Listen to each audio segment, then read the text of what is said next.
The fuck? Literally getting attacked by this bird. Look at this fucker. Come in and swoop at me again. What are you doing? Hello from Aztalan, Wisconsin. We are at the site of the Aztalan civilization that was here hundreds of years ago. Hundreds and hundreds of years ago. We're sort of on the outside here looking in at their main step pyramid there. This whole area was surrounded by these timbers, having like a walled city. And inside of it, because we're on the edge here, right down there is the Crawfish River, just runs along there. Throughout their little settlement here, they would have other sort of sectioned off areas for the elites, the high priests or whatever they were, the servants and whatnot. And it's a remarkable place here.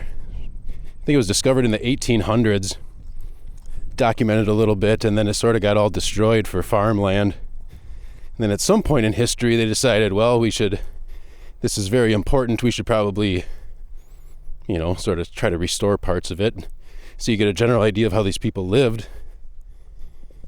And they're called Aztalan people because I guess initially it was believed that they were part of the Aztec society, which does not appear to be true. If anything, these people are related to whoever inhabited the Cahokia place over by St. Louis, and their monstrous step pyramid. That thing is amazing. But I can see why they built it where they did. I mean, you're standing on top of that big pyramid, you can see the Arch of St. Louis and everything, so of course they built it there. But this thing is something else here, just on a smaller scale. We'll get a view from it from over on this little rise. And there's sort of four of these mounds kind of in each of the four corners, except there's not really a prominent one there. That one back over there is believed to be where they would burn the dead and have other religious ceremonies and stuff like that. Then this one was either all the religious ceremonies or whatever they did, or maybe the dude in charge had a little shack up on top of there. But we'll get up on top of this little hill here and you'll get a really good view of it. Keep burping because I just had an Italian beef sandwich. Okay. So there you can see the old Crawfish River. And as children in the 80s, we would come here all the time because my grandparents just lived right over there. It's on the other side of them trees there. And you can start to see how majestic this place would have been hundreds and hundreds of years ago. Having your little society here. You got a nice sized settlement. This is a good chunk of land right here. A lot of clams and fish and whatever in the crawfish. We used to find arrowheads here all the fucking time when we were kids.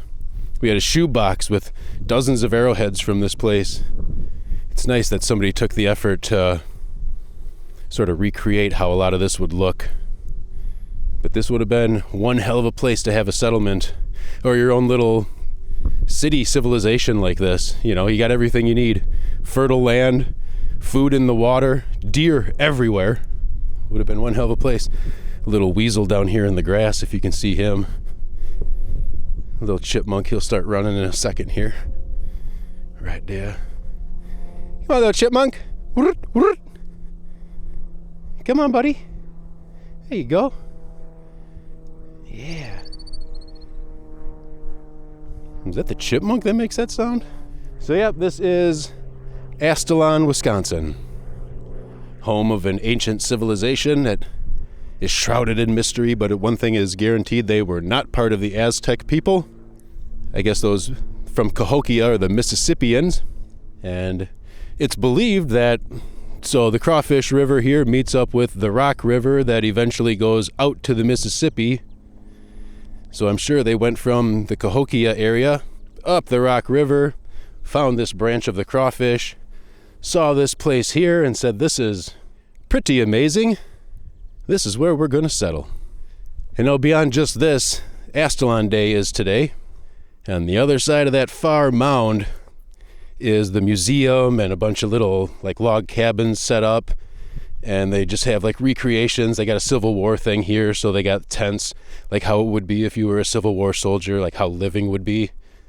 Cannon fire demonstration coming up at 1. So we'll make our way back to where everyone is with all the demonstrations and whatnot and have a little tour of that. All right, next thing we're gonna do, we're gonna go ahead, we're gonna put this around. We're gonna start working on the blade edge here. It's like a hand crank inline. And by the way, if anyone asks me if I burned myself, yes, I just got burned a couple of times when the sparks came out and landed on my arm. And then you see all of this gray stuff that flakes off of here. That all comes off at about 400 to 500, maybe 600 degrees. And that always has a tendency to land right in the middle of my palm, in the middle of the swing of the hammer. So, all right, we about ready, you think? Yeah. All right. Woo! Oh my goodness! Here we go. Up and out. Right. Woo! Big, set, fit. Bring it. Here we go. Look at that. Woo! All right, you remember what that did look like, right? All right, I'm done with that. Right now, I just did what was mostly the biggest challenge, which is thinning it down. So, the knife that we're gonna have it look like is gonna be this one right here. I do like a good curve on my knife. You know, knives should have good curves. Nice, quick tip. So, that's what we're gonna be having. And by the time we're done, it is gonna be rough forged just like that. All right.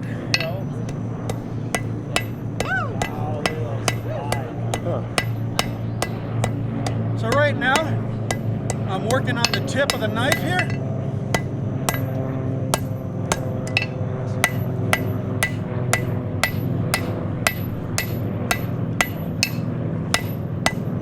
And by the way, this hammer is a little bit lighter. This one's only 3 pounds.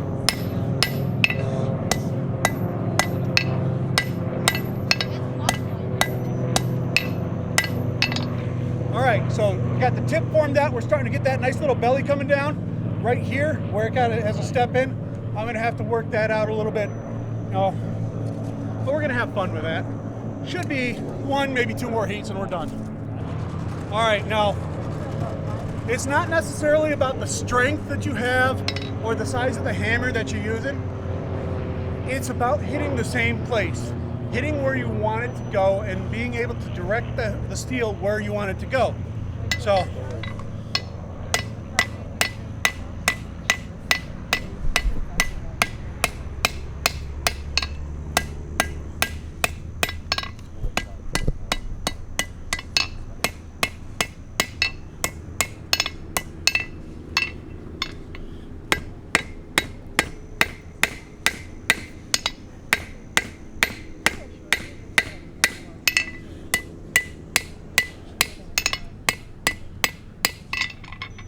all right, now look what we've already done on that heat. It was great before the sun came out. Right? Yeah. Now it's hot as all hell. That's 3,000 degrees. Hey, old man, I know you. Hey, Bob, how you doing, man? Good, man. Yourself? Oh, I'm doing good. I was wondering when you were going to come out and, Right? you know, we were going to be at the same place at the same time. Careful, I'll pick that hammer up with you. You might have an opportunity, I don't know. This needs a little bit of adjustment here.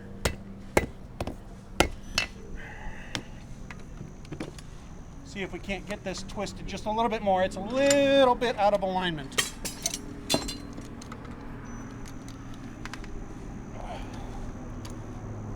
There we go.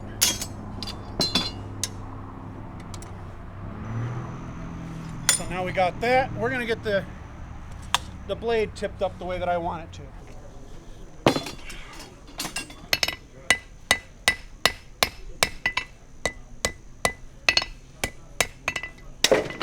Just like that, and we're done. No.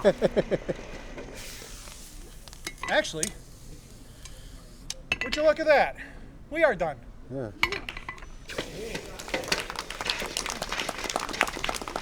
I meant to do that. All right, so what I would do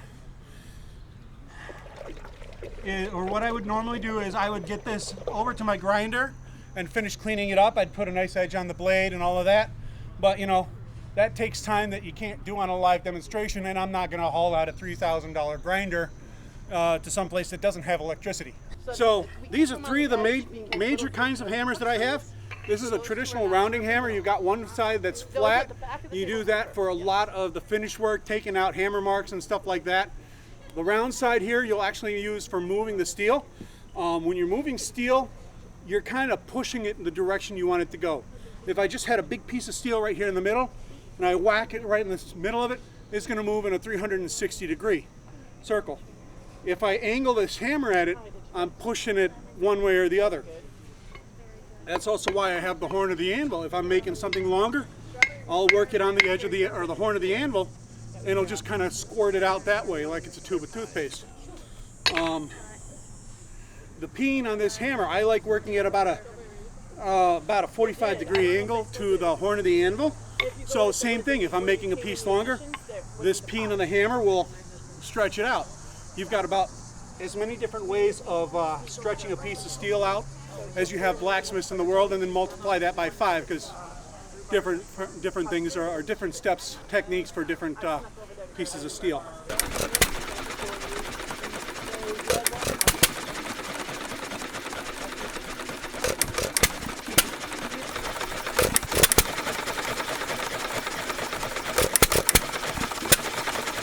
Not sure what if this was like settler homes that they built, but man, I can see clear over the top of these timbers here. Like just standing normally, my eye line is above them. So it's very low. The actual roof is probably 7 feet at the lowest point, 11 feet at the highest point. You know, up there. So it looks like these were the early little homes that they lived in when white people were settling this area.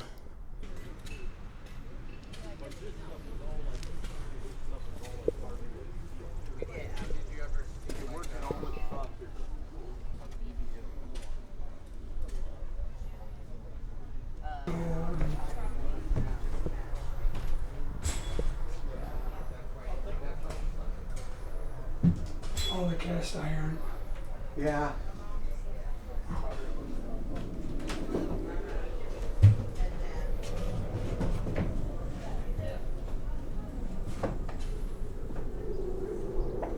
I like the cow.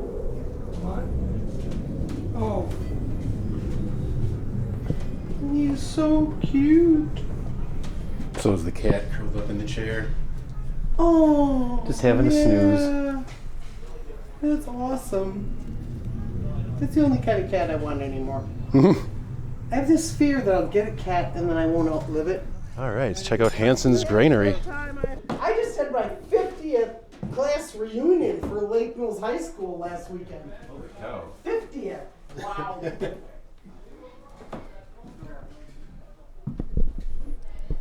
Oh, my dad, he loved all the old tools.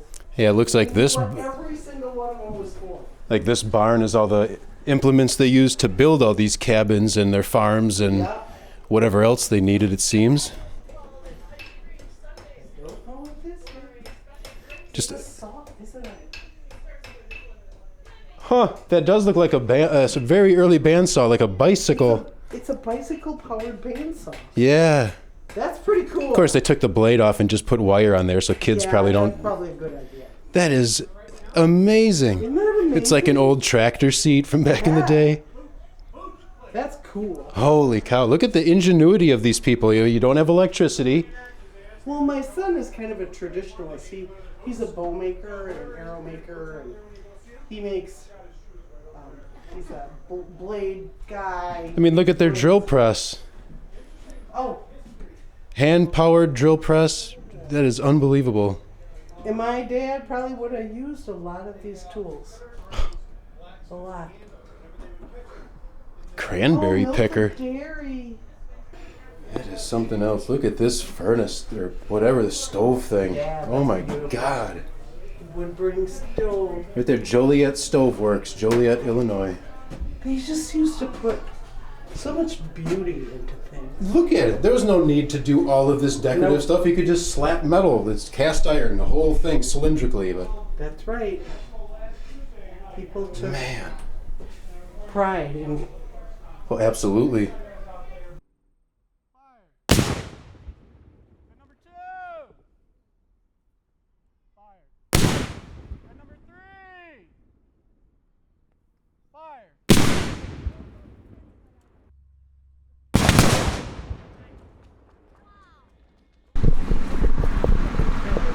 Hello.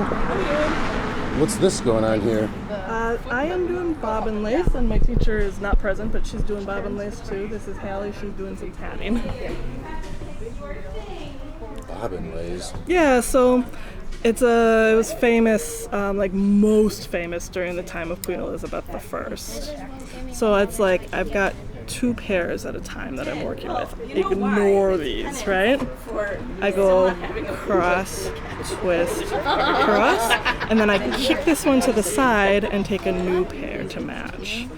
Cross, twist. Did you say thank you to me? Right? So when you get your nose in there, you can kind of see this is like a weave, Yeah. right? So this pair here is the pair that's going like this as I go along my line. Cross, twist, cross. I kick these out, and that same pair is going this way, all the way along, right? Then we get to a pin, we turn around and come back, Okay. right? To get this open weave, we do a different combination of twisting and crossing, right? And here, there's little flowers in here. It's actually just twist, cross, and it makes a 4-way braid. So then you're attaching it very fussily to those different points. Holy cow. Yeah. Tedious, huh? It's addictive. Really? Honestly, yeah, it's addictive. I don't find it tedious. Like a pattern like this, right? Every this far, I have to change stitches to make to make it turn out differently. You know, here where it's more open, it goes quite a bit faster actually, because it's not as tight. Yeah. Now we can use more twists to add a little bit of more that. big holes. I got So that, and then these the design. two are actually, that's a different type of lace. That's called needle lace. I didn't bring an example with, I was not organized But this these morning. other 2 are this style? Yeah, these 2 are this style, yeah. They still look amazing, though. These 2 are made with a needle, like literally a needle, and it's similar to this, but you hold it in your hand and you are stitching. Holy But you cow. don't go through the paper in that case. You just use the paper as a guide. And so then when it comes off the paper, you just have the things. Yeah. That's amazing. Who comes up with this stuff? This is tatting. It's a more modern craft than the bobbin lace you just saw. This became very popular in the mid-1800s. It's more accessible to the housewife at that time, and there were a lot of ladies' magazines in the 1800s that had all sorts of tatting patterns in them. It can be used for doilies. It can be used for decoration on clothing. I'm making a bookmark here that's it's a bookworm, you see. He's going to have a Yeah. head. Or this doily, which is this one, but I wanted to have a different color in the middle. Yeah. Now this color combination is nice. Thank you. And then it can be, again, bookmarks. That is awesome. I love that. Actually, It my doesn't even favorite look one's like this one. fabric. It looks like it's made like a 3D printer made it. Well, I guess you could, but and that would be interesting because you cannot do tatting with a machine. That is unbelievable. Like the intricate little butterfly. Mm-hmm. God, that is so cool. Yeah, they made the flowers and the butterfly separately, and then they were connected together. Tatting only consists of 1 stitch, called the double stitch. You can see it a little better on larger thread like this. That's a double stitch. Oh, okay. It has a waist and 2 legs. Yeah. And then you put those stitches together to make a chain like this. So this is just a super tiny version of that. Yeah. See, this thread is Wow. this big. This is the thread You I'm still using got here. sharp eyes then, huh? Well, sometimes the glasses have to come off. Yeah. And then there's a ring, and so this is consisting of rings and chains. Well, I'll be. You want to introduce yourself? You're the expert. Well, I suppose X is an unknown quantity and spurt is a drip under pressure. But I've been doing bobbin lace for quite a few years, and bobbin lace is basically a braiding process. It's a 4-strand braid, and maybe Kelly told you that we have the 2 basic moves, a twist and a cross. Yeah. And if we just do them one after another with the same bobbins, we get this nice little 4-strand braid. But you can do other things here. If we rearrange our twists and crosses and move from one pair to the next, we can get something we call cloth stitch. And this is just a little tiny piece of ordinary cloth, but we make it with bobbins instead of on the loom. And there was a time when this was very, very fashionable. And As clothing itself, or just like a decoration for your clothing? well, as decoration for your clothing, but say in Elizabethan times, people wore these enormous things called ruffs. There was a cloth base, and it was pleated, and it went around your neck like this, and then on it were yards and yards and yards and yards of lace. Sort of like the ruffly thing? Right, a big ruffly thing. Okay. You know, if you've seen pictures, say, of Queen Elizabeth I or Sir Walter Raleigh, and they have these big, what they called cartwheel ruffs or mill wheel ruffs. Yeah. And there was many, many yards of lace because it was pleated like this all the way around. But it was this style of lace.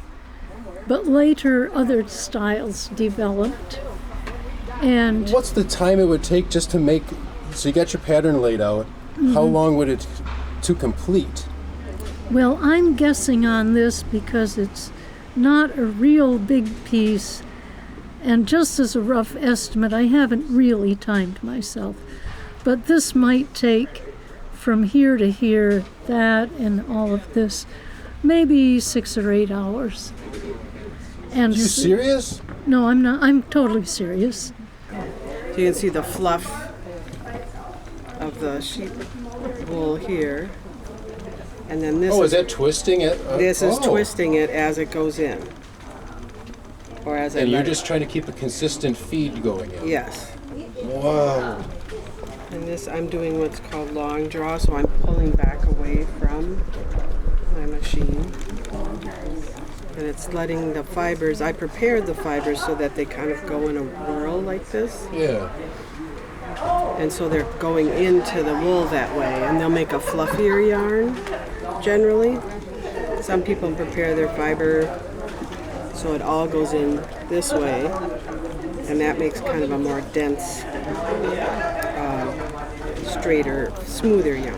This should make a more fluffy yarn. And then this is the wool. So yeah, this is just being stored, and will be stored here. Then I'll take it off. And usually what you do is, not always, you can knit or use single ply. This is just a single ply. But in most cases, people are plying 1 or 2, or 2 or 3 strands together to get yarn. So you would actually spin one or 2 whole things of these and then go through it again. Got to it. put them together. And yeah, Okay. that you do in the opposite direction because it likes to, all the energy right now is going in this way. When you put them together, they want to untwist, and they'll twist up on themselves and make the yarn. Really? So that's all hand spun wool, and then those are some of the things I've knit from the wool. Look at that. Yeah. There's different fibers. That's a Teeswater, is the white. Yeah, this, that's like, Angora. look how soft Angora that is. rabbit. Can you wash this though? That you can wash it, but you have to not.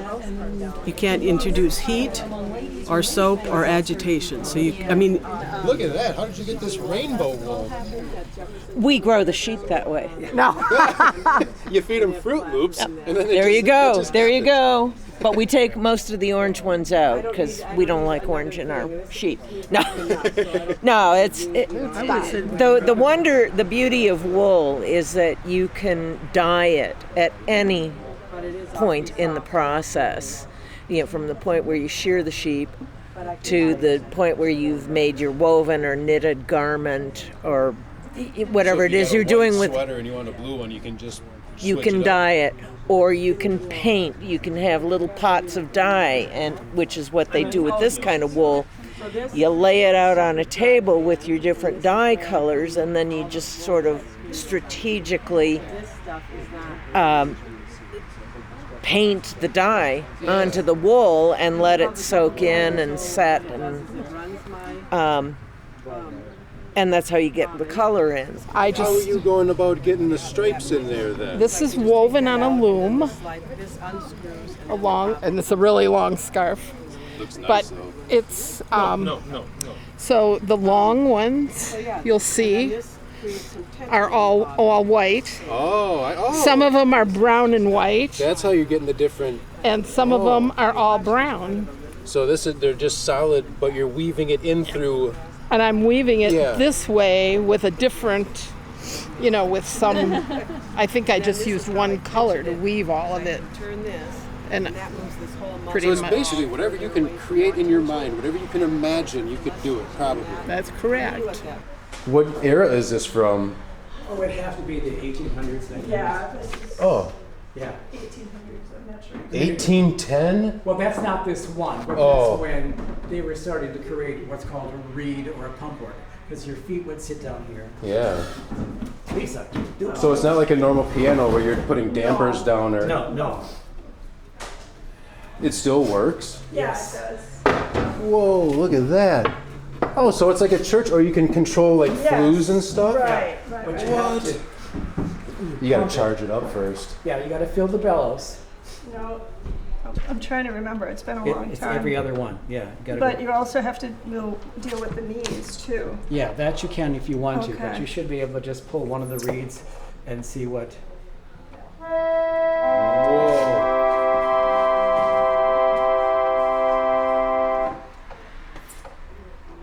Okay, so yeah. So I stopped pumping. Oh, you really gotta keep on that, You huh? gotta keep on it. Yeah. It's just like a mini full-on church organ. Yes, it is. Yeah, it's the earlier version of the big pump organs. Now we'll check out the Aztalan Museum. See what we got in here. Oh, here's a bunch of arrowheads and whatnot. So we never found anything that big. It was mostly stuff like this along the river over in the park where we were just at.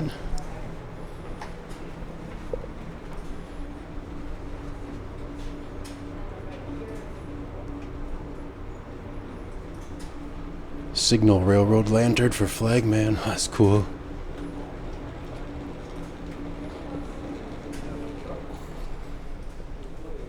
Oh, a whole bunch of stuff in here.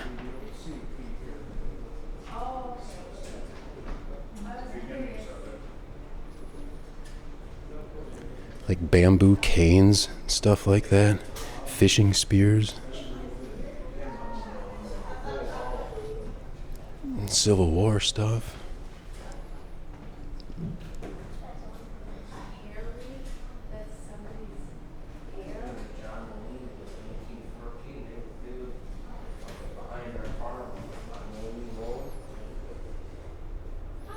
Oh, so this is just all stuff that people have found around the areas.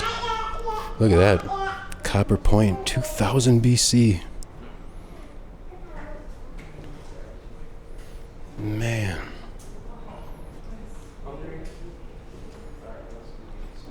Shell beads. Look at that. Grinding mills. Making flour all day.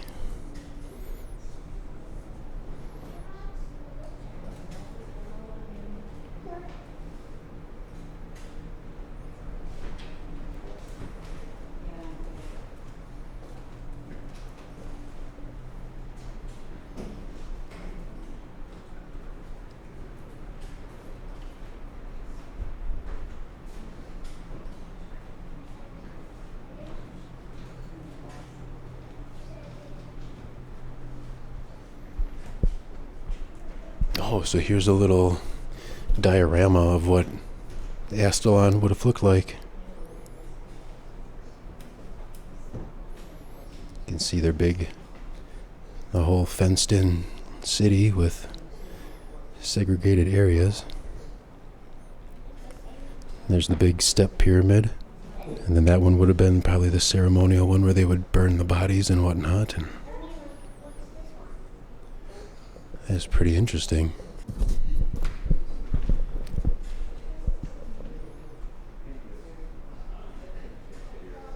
Old gas mask.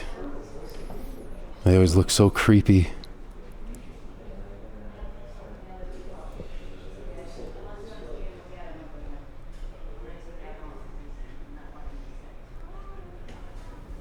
Huh.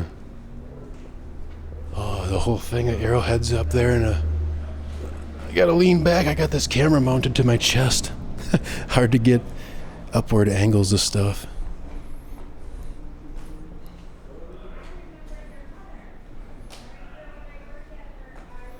The big mural of the Aztalan site up there too. That looks cool.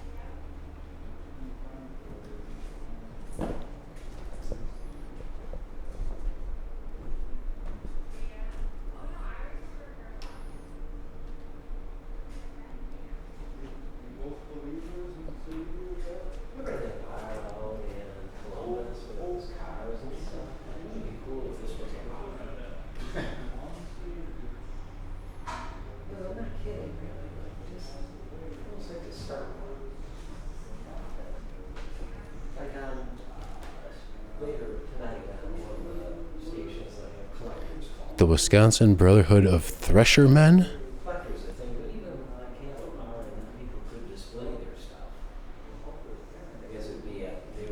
Huh. These old school instruments.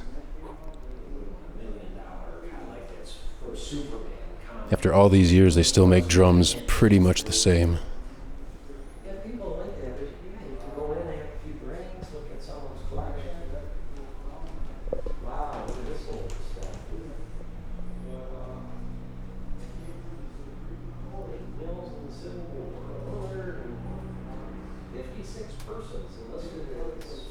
Look at that sewing machine.